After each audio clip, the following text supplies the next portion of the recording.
Subscribe to our YouTube channel and press the bell icon to get the latest updates. Hello everybody, welcome to Daily News Simplified, an answer to what, why and how of newspaper reading. Today we shall be analyzing the Hindu newspaper dated 28th of July 2022 of the New Delhi edition.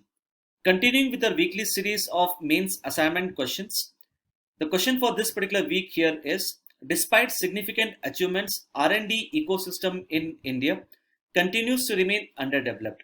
In this regard, examine the concerns in the innovation ecosystem and also suggest certain measures. The answer to this particular question has to be written in 250 words. Now, before submitting the answer to this particular question, I suggest you to go through the DNS dated 22nd of July, in which I have covered all the aspects related to the R&D ecosystem. The first article for today's analysis appears on page number 6 as a lead article. The article is titled as The Poor State of India's Fiscal Federalism. This article shall be important from the perspective of GS Paper 2, Polity and Governance, specifically under the subsection of issues and challenges pertaining to the federal structure. As far as the UPSC examination is concerned, one should be aware about various aspects of fiscal federalism, that is, its meaning, need, functioning, as well as recent challenges. Further, as you can see, in previous year mains, repeatedly questions have been asked with respect to various aspects of fiscal federalism. You can pause this particular video and have a look at the previous year mains questions with respect to federalism. So based upon our discussion of this particular topic, these are the 4 prelims based questions for practice. And the mains question for practice here is, what do you mean by fiscal federalism? What challenges have arisen in the recent times with respect to the fiscal federalism in India? So what we will do here is, first and foremost, we'll understand the basics of fiscal federalism, and then we'll look into the challenges in fiscal federalism in India. So coming first to the basics of fiscal federalism, that is its meaning. See, with respect to federalism, federalism basically means the distribution of legislative, executive and financial powers between the center and the states. For example, the Indian Constitution provides for the distribution of legislative powers between the center and states under Article 245 to Article 255. Further, as you must be knowing that in case of India, we have basically 3 important lists, that is the union list, state list as well as a concurrent list. Similarly, Article 256 to Article 263 provides for the distribution of executive powers, and Article 268 to Article 293 provides for the distribution of financial powers between the center and the states. So fiscal federalism is nothing but the economic counterpart of the political federalism. Fiscal federalism has basically 2 important components. The first component is distribution of taxation powers between center and states. So the Indian Constitution itself provides that some of the important taxes such as the income tax, corporate tax, custom duty, etc., they can be imposed and collected only by the center. Similarly, the taxes such as excise duty on liquor, property tax, professional tax, etc., they can be imposed and collected only by the respective state government. So that is the first component. The second component is transfer of finances from the center to the states. And this transfer of finances takes place through the Finance Commission as well as centrally sponsored schemes. Now the question here is, why do we even need the fiscal federalism in the first place? Let's understand this particular aspect. See, in case of India, as I said, the Indian Constitution provides for distribution of both responsibilities as well as finances to both center as well as states. When you look at the distribution of responsibilities between the center and states, it is being seen that the state governments in case of India, they have comparatively higher responsibilities in comparison to the center. Now, why is that? See, as I said, we have basically 3 lists, that is union list, state list and concurrent list. And when you look at the distribution of executive powers between the center and states, with respect to these three lists, the subjects which are placed under the union list, they are required to be implemented or executed by the center. The subjects which are placed under the state list, they are required to be implemented or executed by the respective state government. But when you look at the concurrent list, see, with respect to distribution of legislative powers, obviously both center as well as state can make laws on the subjects which are placed under the concurrent list. But obviously, when it comes to execution or implementation, it cannot be assigned to both center as well as state, because then it will lead to overlapping and problem of coordination. Hence, the Indian Constitution provides that the subjects which are placed under the concurrent list, they would have to be implemented by the respective state governments. So for example, right now, in case of India, we have subjects such as education, forest, etc. So even though both center and states can make laws on these subjects, the implementation or execution of these subjects rests with the respective state government.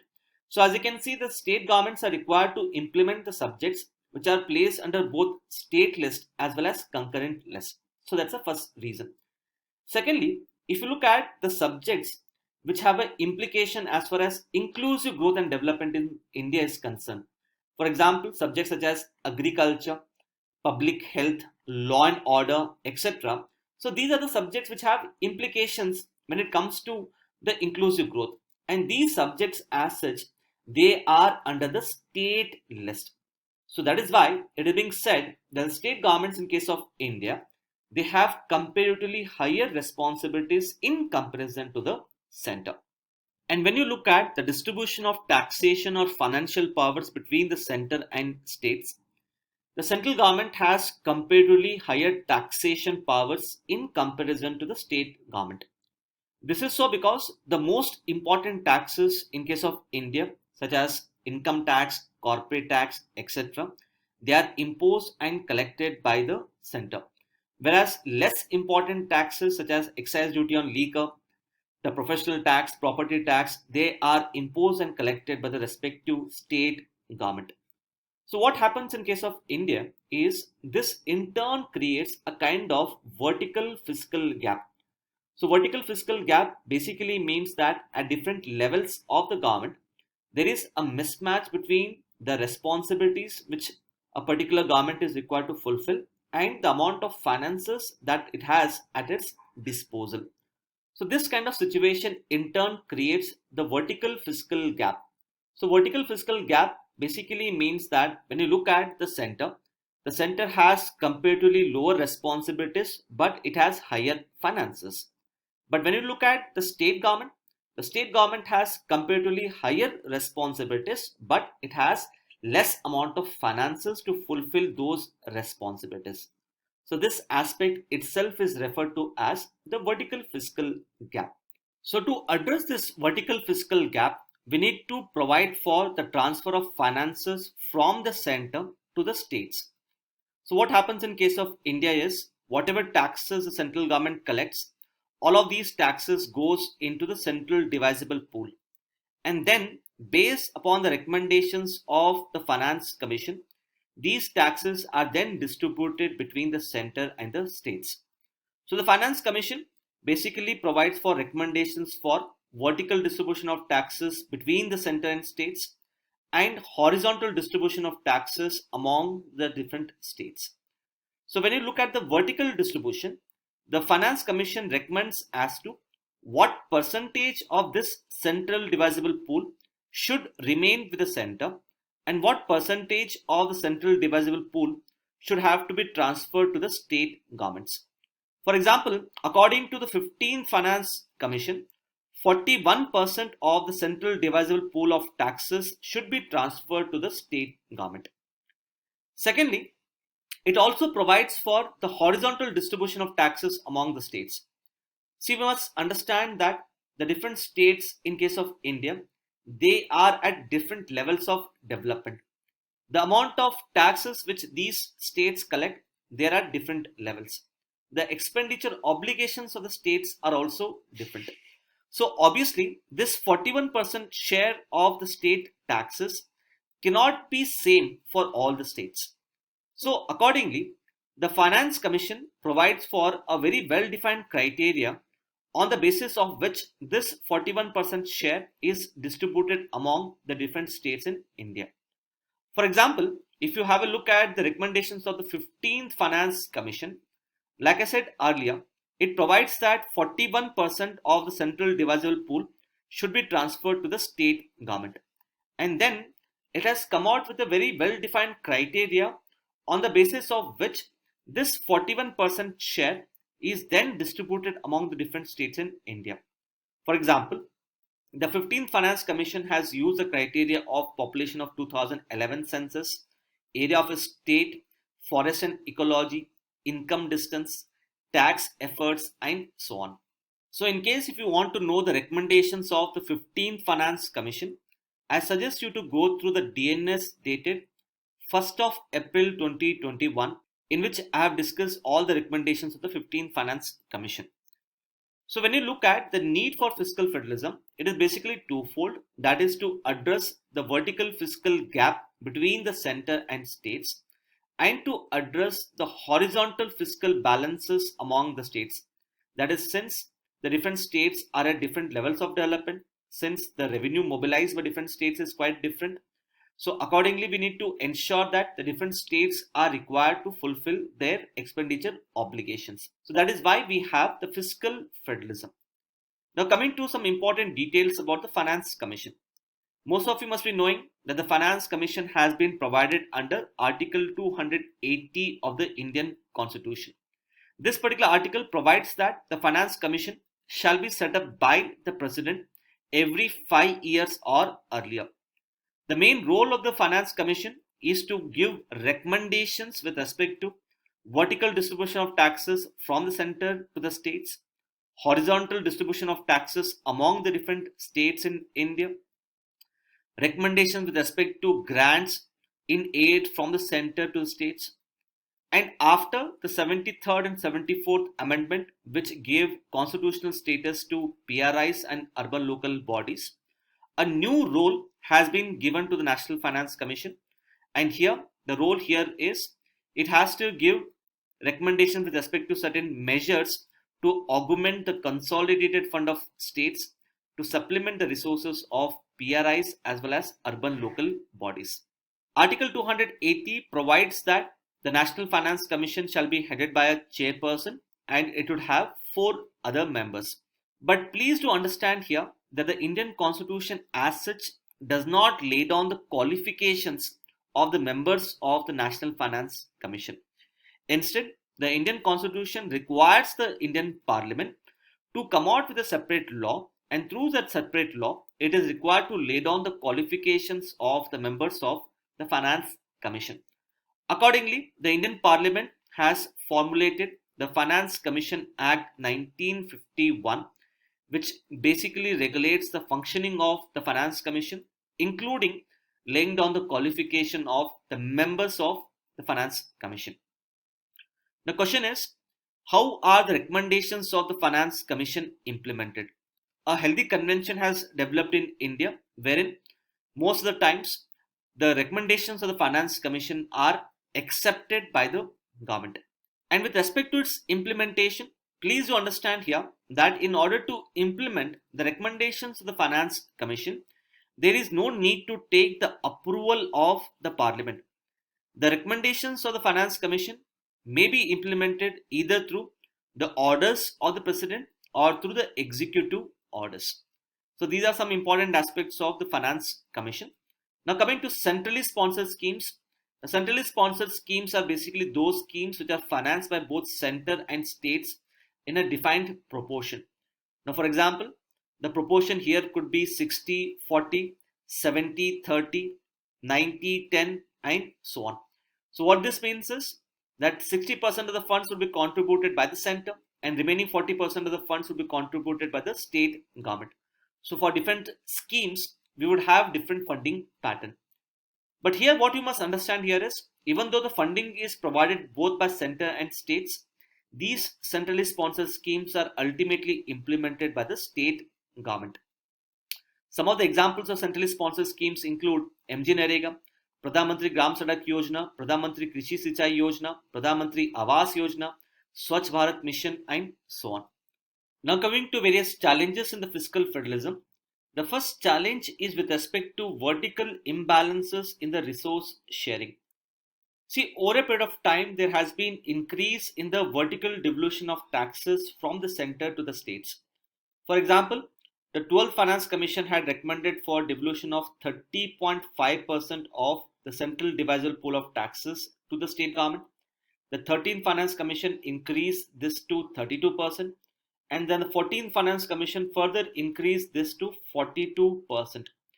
In spite of this increase in the vertical devolution of taxes, the state governments in case of India have been demanding for at least 50% of the share of the central divisible pool. Now this was highlighted by the Punchi Committee on the Center-State Relations. The second important aspect is with respect to higher share of surcharge and cess. See, like I said earlier, whatever taxes the central government collects, all of those taxes goes into central divisible pool, and from this particular pool, taxes are distributed among the center and states. But the problem here is, whatever surcharge, whatever cess the central government collects, this surcharge and cess goes entirely only to the center, and it is not distributable to the state government. Now, for example, let's say income tax. Now, whatever income tax the central government collects, this will be distributed between both center and states. But the surcharge which the central government collects on income tax, this surcharge goes entirely only to the center. Similarly, customs duty is distributed between both center as well as state. But the agricultural infrastructure and development cess which the central government imposes, this cess goes entirely only to the center and it is not going to the state government. So what has happened over a period of time is the share of surcharge and cess in the gross tax revenue of the central government has increased. So this has increased from 2.3% in the year 1980-81 to 23% in the year 21-22. So almost around 23% of the gross tax revenue is going entirely to the center and it is not getting distributed among the state government. The third problem is with respect to the National Finance Commission. See, earlier what used to happen was the transfer of finances from the center to the state government. This used to take place through both Planning Commission as well as the Finance Commission. But as you know, the Planning Commission has been dismantled and it has been replaced by Niti Aayog. And Niti Aayog as such does not have the power to transfer the finances. So since the Niti Aayog does not have the power to transfer the finances, the entire architecture of the fiscal federalism is resting on a single pillar. That is, this entire transfer of finances is now taking place through the Finance Commission. So this obviously has increased the burden on the Finance Commission. So that's the first problem. Second one is whenever the Finance Commissions are set up at a frequency of 5 years, different Finance Commissions have adopted different criteria for the horizontal distribution of taxes among the states in India. So whenever the criteria for the horizontal distribution of taxes changes, this in turn leads to inconsistency in transfer of taxes to the state government. Accordingly, some of the experts have pointed out the need to make the Finance Commission as a permanent body. That is, rather than setting up Finance Commission every 5 years, the Finance Commission should be established as a permanent body. The next one is with respect to enforcement cost of the central laws. The central government has made a number of laws such as the Forest Conservation Act, Wildlife Protection Act, Biodiversity Act and so on. The implementation of these acts rests with the respective state government. Now to implement these laws, the state government would have to incur the cost. So some of the state governments have been demanding that whatever cost which they incur, with respect to implementation of these laws, these costs would have to be compensated by the central government. Even this particular aspect was highlighted by the Punchi Committee on the Center-State Relations. The next problem is with respect to centrally sponsored schemes. Now, the problem with centrally sponsored schemes is these schemes follow one-size-fits-all approach, and they do not give adequate amount of financial and operational autonomy to the states. For example, under each of the centrally sponsored schemes, the central government has come up with elaborate rules, elaborate guidelines. So state governments believe that as such they have been reduced to mere implementation agencies. So this is so because all the rules, all the guidelines are made by the center, and the role of the state government is just to implement these rules and guidelines. And even when they are implementing these rules and guidelines, they do not have adequate financial and operational autonomy. So the state governments, even though they are giving funding to such centrally sponsored schemes, the state governments do not have operational and financial autonomy with respect to implementation of these schemes. Apart from that, some of these centrally sponsored schemes have undergone politicization. For example, if you look at Ayushman Bharat scheme, the Ayushman Bharat scheme is considered to be one of the most important schemes in India in order to improve the health outcomes. But some of the state governments, such as the state government of West Bengal, they have not adopted this particular Ayushman Bharat scheme. This is so because these states feel that implementation of these centrally sponsored schemes will give much higher credit to the center and reduce their own chances of winning the elections next time. The next one is with respect to GST, which we have already discussed in the previous DNS videos. Some of these issues include the state's opposition to the inclusion of petroleum products under the GST, the state's demand for extending GST compensation beyond 2022, and the recent Supreme Court judgment on the GST Council being a mere recommendatory body. The next dimension is with respect to borrowing powers of the state government under Article 293. So under Article 293, the state government would require prior consent of the center to raise loans if they have any outstanding loans from the center. So if a particular state government has taken loans from the center, and if such loans have not been repaid, then the state government would have to take prior approval from the center to raise any loans from the market. So this particular article in turn puts restrictions on the borrowing powers of the state government. So as part of Atmanirbhar Bharat package, the central government has decided to extend a 50-year interest-free loan to the state government in order to improve their public finances. So this particular scheme would make the states indebted to the center for the next 50 years. So for the next 50 years, once again, the state government would have to take prior approval from the center to raise further loans. And the last and most important is with respect to formulation of economic policies by the center on the subjects which are placed under the state list. For example, the central government had earlier introduced the 3 farm laws in order to liberalize the agricultural marketing. However, this was opposed by the state governments on the grounds that agriculture as a subject is placed under the state list. Similarly, earlier the central government had introduced the Electricity Amendment Bill 2020 in order to bring about reforms in the electricity distribution sector. But this was once again opposed by the state governments on the grounds that the distribution of electricity is under the state list. So these are some of the important challenges in the fiscal federalism which have arisen in the recent times. So based upon our discussion, please try to attempt these 3 prelims question for practice as well as the mains question for practice. As far as the practice MCQ number 4 is concerned, the question here is, which among the following accounts for the highest share in the state's revenues in India? The answer here is state's own tax revenue. With this, let us now take up the next article. Now, the next article appears on page number 4. The article is titled as Forest Rights Act Well Begun, Ready for the Home Run. This article shall be important from the perspective of GS Paper 3, Environment and Biodiversity. See, as far as the UPSC mains examination is concerned, one should be aware about various aspects of the Forest Rights Act, that is, the need for this particular act, the salient features of this act, and what are the current challenges when it comes to the implementation of the Forest Rights Act. So, based upon our discussion, a mains question for the practice here could be: despite being historic legislation, the implementation of the Forest Rights Act 2006 faces multifaceted challenges. Discuss.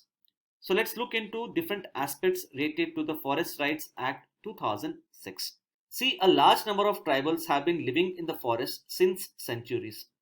These tribals have been dependent on forests for their livelihood, such as practice of shifting cultivation, collection of minor forest produce, that is the non-timber produce, such as bamboo, fodder, tendu leaves, etc. At the same time, due to their socio-cultural and religious sentiments, tribals are also involved in conservation and protection of forest. For example, in the northeastern part of India, sacred groves which have been protected by the tribals, they are known for conserving rare and endangered plant species. So, in a way, the tribals enjoy the symbiotic association with the forest. On one hand, tribals are dependent on the forest, while on the other hand, the tribals conserve and protect the forest. However, multiple laws which have been introduced in India for the protection of forest, wildlife and biodiversity have broken this symbiotic association. This in turn has not only affected the livelihood of the tribals, but it has also affected the protection and conservation of forest. For example, the Indian Forest Act 1927 extended the state's jurisdiction over the forest and restricted human activities such as shifting cultivation, grazing, collection of minor forest produce, etc. Hence, even though tribals have been living in the forest since centuries, the ownership rights of the tribals over land, their rights to collect minor forest produce, their right to manage and conserve community forests were not duly recognized under this particular act. So, even though tribals continued to live in the forest, these tribals did not enjoy the traditional rights over the land.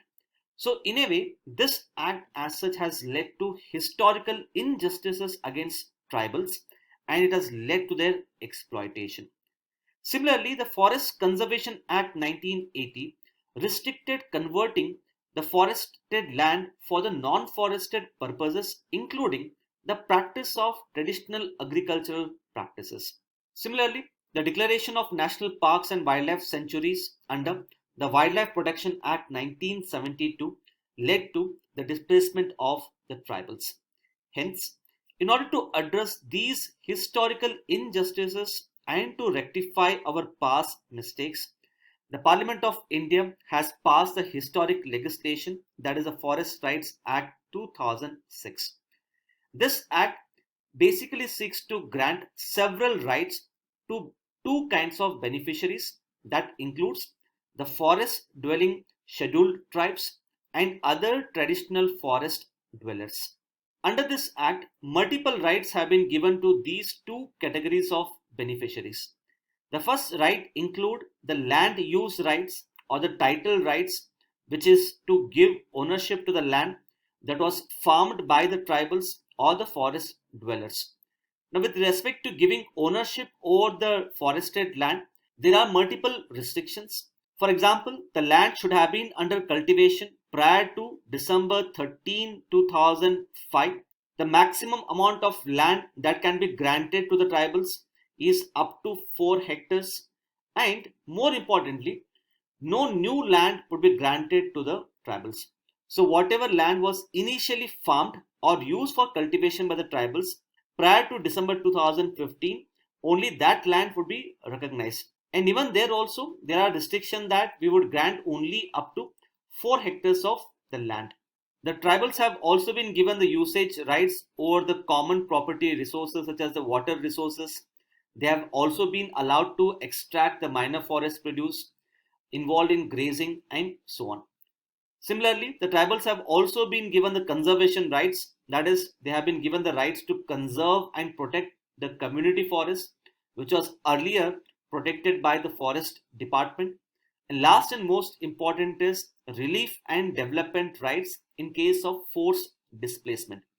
For example, upon declaration of forest as national park or upon construction of a dam, tribals may get displaced.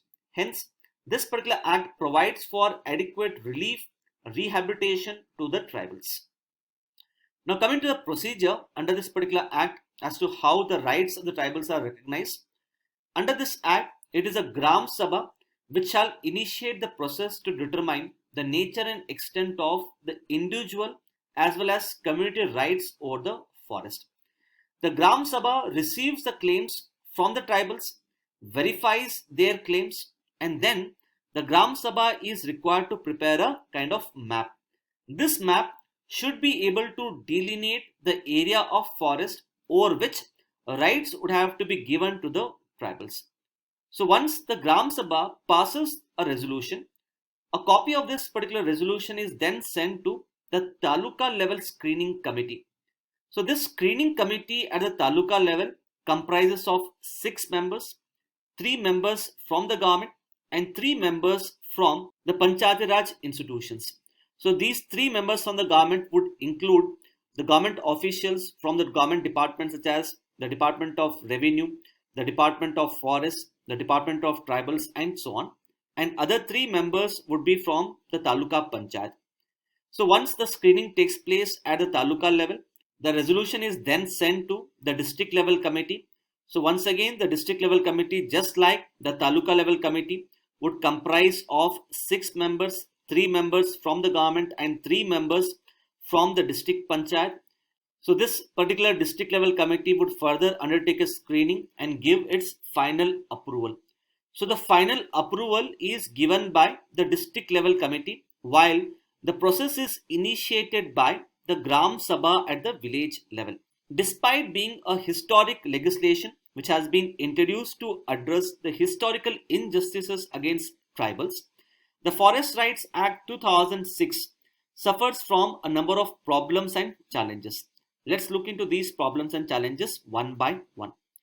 See, first and foremost, the tribals who have been residing in forests since generations, these tribals are required to approach the Gram Sabha in order to press forward their claims. But these tribals who have been living in forests, they do not have proper awareness related to the Forest Rights Act.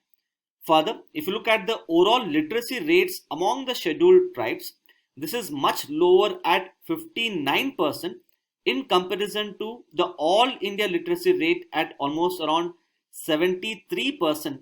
This is as per the census 2011. The second problem is with respect to lack of technical expertise of Gram Sabha to receive claims, process the claims and then prepare a map to delineate the area of forest over which rights would have to be given to the tribals. Nextly, bureaucratic resistance to give up land. See, right now the forest department in respect to state governments enjoy huge amount of influence and power because the land is under their control. So the forest bureaucracy believes that if they give up the rights over the forested land, they would no longer enjoy the power and the influence which they have been enjoying so far. So there is huge bureaucratic resistance by the forest department to give up the ownership over the land. The next one is with respect to high rate of rejection of claims. Like I said earlier, it is a district level screening committee which approves the claims which are pressed forward by the tribals at the village level. But normally it has been seen that there is high rate of rejection of these claims by the district level committee. The next one is with respect to uneconomic land holdings. So here the first problem is with respect to extent of land which is awarded to the tribals. This is much lower than the claims. So like I said here, whenever we are giving the land use rights to tribals, we have put a number of restrictions. One among them is the land use rights will be given only up to 4 hectares of land. So let's say there is a particular tribal family which was practicing agriculture on say 5 hectares of forested land. So when this particular family press forward its claims, this family may be given just around 2 to 3 hectares of land for cultivation, which in turn makes it uneconomical for practice of agriculture. Similarly, the land which is awarded to the tribals may be of poor quality. Say the land may be situated on hill slopes, or the land may be infertile to carry out the agriculture. The next set of problems are with respect to lack of livelihood opportunities. See, just like how the government of India declares the minimum support price for almost around 22 major agricultural commodities, the Ministry of Tribal Affairs also declares the minimum support price for the minor forest produce. So right now the Ministry of Tribal Affairs has been declaring the MSP for more than 50 minor forest producers.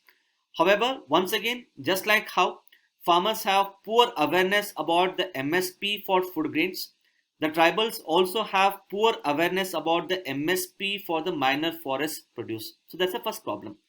Secondly, just like how when we declare the MSP for the food grains, most of these food grains are actually procured by the middlemen and intermediaries at the village level. The same thing is happening even with the minor forest produce as well.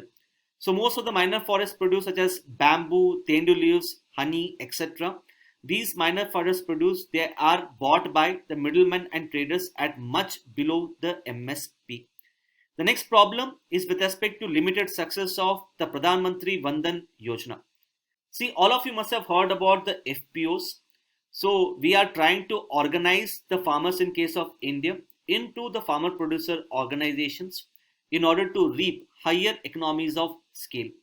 Similar to this particular scheme, under the Pradhan Mantri Vandan Yojana, we are organizing the tribals into self-help groups. So those tribals who are involved in collection of minor forest produce, they are organized into self-help groups so that they can undertake a value addition of the minor forest produce so that they can get a much higher prices on these products. However, due to limited success of the Pradhan Mantri Vandan Yojana, the tribals have not got adequate amount of benefit. And last and most important is poor market integration for the minor forest produce. So ideally the tribals should be organized into self-help groups. They should be provided with necessary training and capacity building to undertake value addition.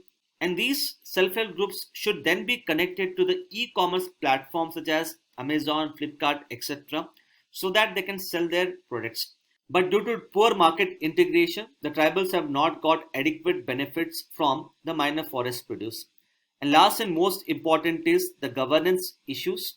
So ideally, the tribals who have received the benefits under the Forest Rights Act, that is the tribals whose land use rights have been recognized, to such tribals we would have to give benefits under various government schemes and programs such as the Pradhan Mantri RAU'S Yojana, National Rural Livelihood Mission, MG Narega, and so on.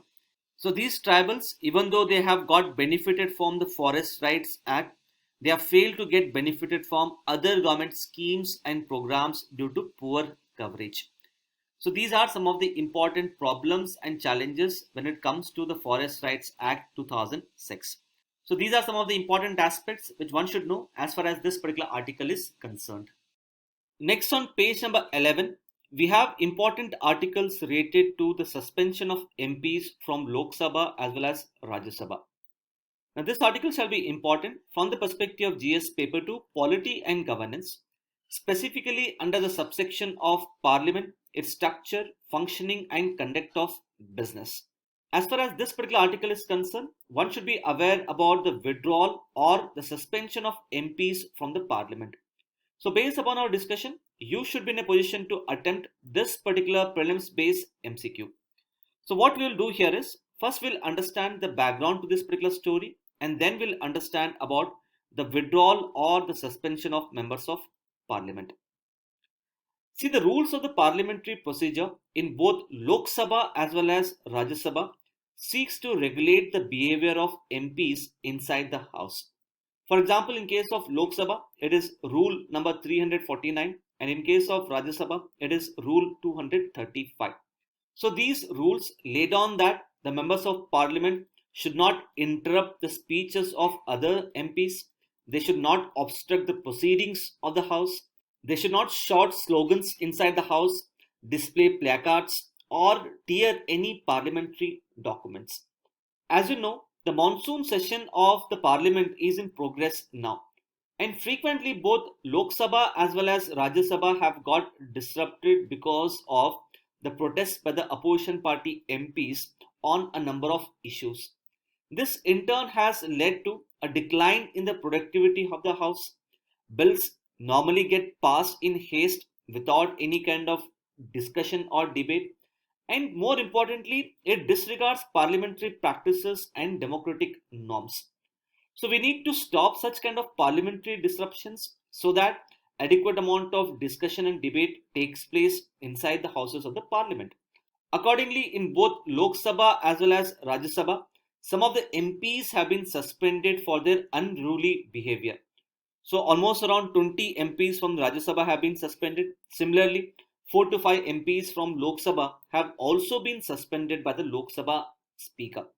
Now, the rules of the parliamentary procedure as such do not lay down elaborate grounds on which the MPs can be suspended or withdrawn. But broadly, some of the grounds for which the MPs can be suspended or withdrawn include abusing the rules of the House, disregarding the authority of the chair, that is, disregarding the authority of the Lok Sabha Speaker or the chairperson of Rajya Sabha, grossly inadequate content, violating the rules of conduct of the House, and so on. So, with respect to disciplining the members of Parliament, there are two important tools available at the disposal of the Lok Sabha Speaker or the Rajya Sabha Chairperson, and these two tools are withdrawal of MP or suspension of MP. So, as you know, the presiding officer of the House, that is the Lok Sabha Speaker or the Rajya Sabha Chairperson, they have been given the responsibility to ensure the smooth conduct of the business of the House.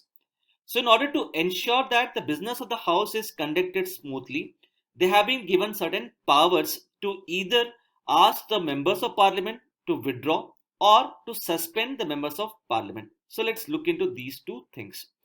So, with respect to withdrawal of member of Parliament from Lok Sabha or Rajya Sabha, this aspect has been provided under the rules of Lok Sabha, that is under rule number 373, and in case of Rajya Sabha, it has been provided under rule number 255. So, if a particular member of Parliament is found to be abusing the rules of the House, disregarding the authority of the chair, and so on, in that particular case, the presiding officer of the House, that is the Lok Sabha Speaker or the chairperson of Rajya Sabha, may direct such a member to remain absent for that particular day. So there is no need for passage of any kind of motions to ask a particular member of Parliament to withdraw from the House. So once a member has been directed to withdraw from the House, such a member would be required to remain absent for that particular day, but such a member would be able to attend the session of the House from the next day onwards. So that is the aspect of withdrawal. The second one is suspension. The suspension of MPs is considered to be much more punitive in comparison to withdrawal.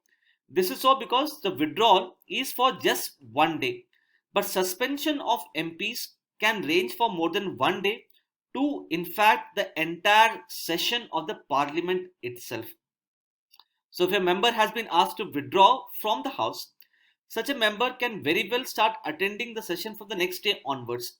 But in case of suspension, a particular member of Parliament would not be able to attend the parliamentary sittings for more than one day to even enter the parliamentary session itself. So the suspension of members of Parliament, in case of Lok Sabha, it has been provided under rule number 374 as well as rule 374A. And in case of Rajya Sabha, it has been provided under rule number 256. So if you look at the procedure for suspension of MP from Lok Sabha or Rajya Sabha, the procedure as such is almost same. So in both Lok Sabha or the Rajya Sabha, the chairperson would name a particular member whom he would want to be suspended.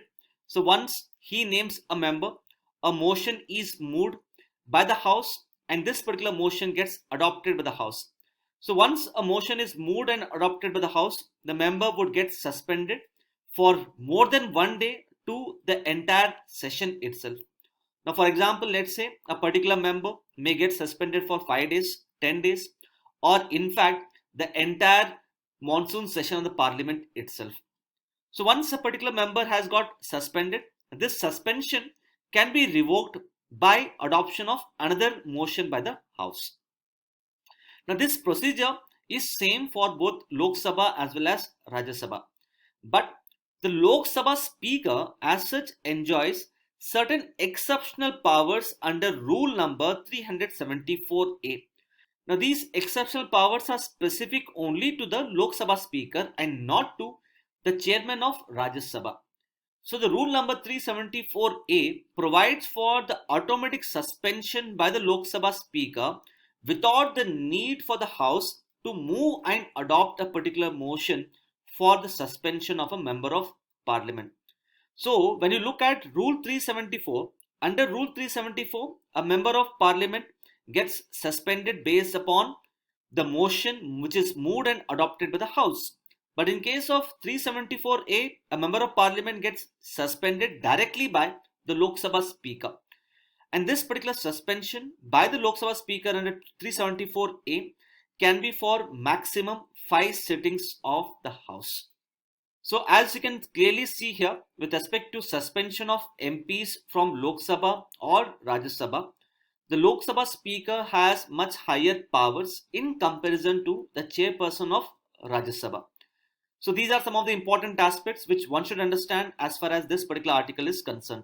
So based upon our discussion, please have a look at this particular prelims based MCQ and let me know the answer in the comment section given below.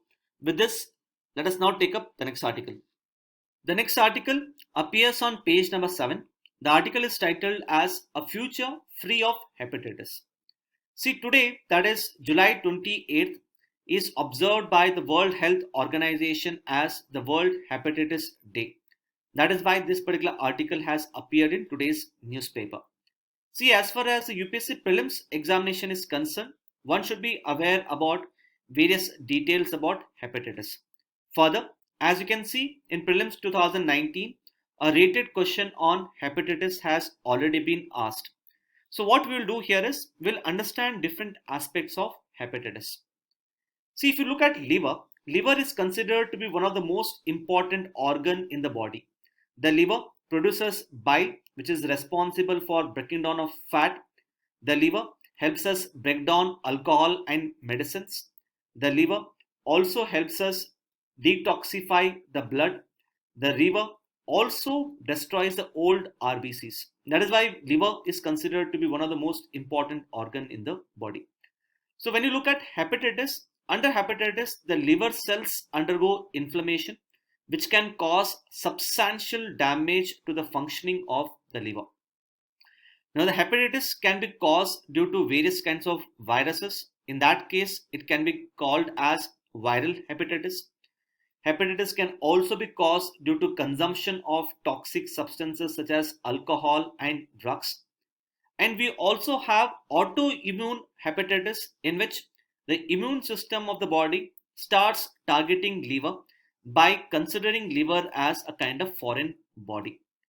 Now, coming to various details about the viral hepatitis. Now, depending upon the virus which causes hepatitis and how these virus gets transmitted, we have broadly two types of viral hepatitis, which include the epidemic hepatitis and the serum hepatitis. Epidemic hepatitis, as the name suggests, is an hepatitis which is caused due to consumption of contaminated food or water. Such kind of hepatitis is normally prevalent in areas with poor sanitation. So we have both hepatitis A as well as hepatitis E, which are considered to be the epidemic hepatitis. So the epidemic hepatitis normally has short incubation period. It causes acute illness followed by a lifelong immunity to the virus. Some of the symptoms of the epidemic hepatitis include fever, loss of appetite, dark colored urine, jaundice, and so on. Please do note that we do have both treatment as well as vaccine for the epidemic hepatitis, that is hepatitis A as well as hepatitis E. Now coming to the serum hepatitis. Serum hepatitis, as the name suggests, it is caused due to the contact with blood, semen, or the other body fluid of an infected person. So in a way, the transmission mode of serum hepatitis is similar to the transmission of HIV. So this can be caused due to sharing of needles or syringes. Vertical transmission can take place from mother to child, as well as sexual transmission. So as you can see, all of these three are similar to the transmission of the HIV virus.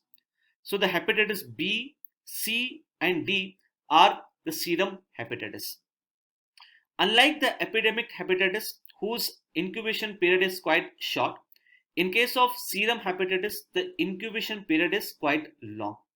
Further, in a large number of cases, the infection caused due to the serum hepatitis can become chronic, which can lead to liver failure as well as cancer. The symptoms of the serum hepatitis are almost similar to the symptoms seen in the epidemic hepatitis. Further, if you look at hepatitis B as well as hepatitis D, both these two types of hepatitis can be treated with antiviral medicines, and we have also developed vaccines for hepatitis B and hepatitis D. But when you look at hepatitis C, as of now, we have only the treatment available, and so far we have not developed vaccine for hepatitis C. So these are some of the important aspects which one should know as far as hepatitis is concerned.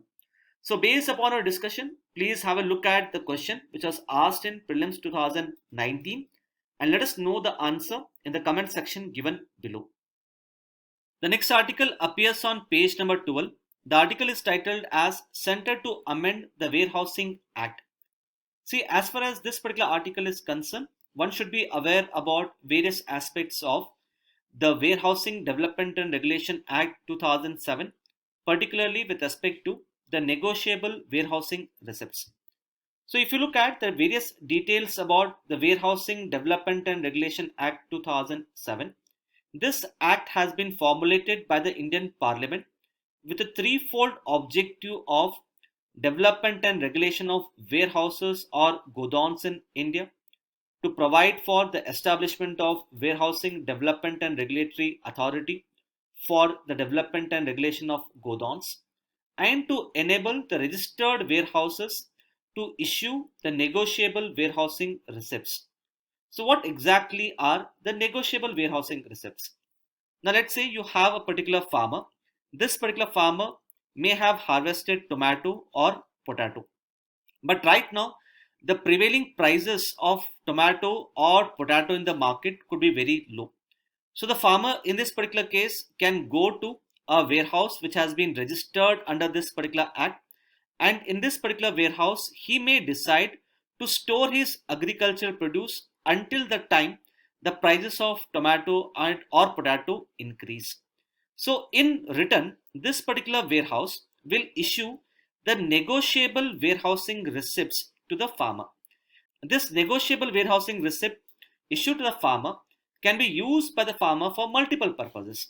For example, the farmer can use these negotiable warehousing receipts to avail loans under the priority sector lending. So the RBI has provided that the banks can give loans to the farmers against these negotiable warehousing receipts, and these loans would be categorized as priority sector loans. The farmers can store these perishable agricultural commodities in order to reduce the post-harvest losses, and this also leads to higher scientific storage.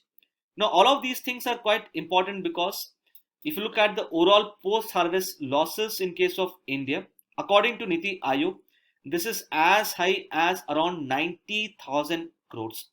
So we can substantially bring down the post-harvest losses through efficient implementation of this particular act. The nodal ministry to implement this particular act is the Ministry of Consumer Affairs, Food and Public Distribution. As far as the recent progress on this particular act is concerned, the Ministry of Agriculture has enabled the integration of the negotiable warehousing receipts with the eNAM platform. So under this particular integration, when a farmer stores his agricultural produce in a warehouse registered under this particular act, the farmer, as you know, will be issued with the negotiable warehousing receipt. Now, these negotiable warehousing receipts can be used by the farmer to sell his agriculture produce through the eNAM platform. Now, coming to the latest proposal which has been highlighted in this particular article. See, right now, the registration of godowns or the warehouses with the Warehousing Development and Regulatory Authority is optional. Now, the government wants to make it mandatory or compulsory for the godowns to get registered with the Warehousing Development and Regulatory Authority. Further, the government also seeks to increase the penalty for various offences and to do away with a jail term for the violation of the provisions of this particular act. So based upon our discussion, please have a look at the practice MCQ number 6 and let me know the answer in the comment section given below. With this, we have come to the end of today's discussion. Let us have a look at the question for the day. The answer to the question that was asked in yesterday's DNS is option B.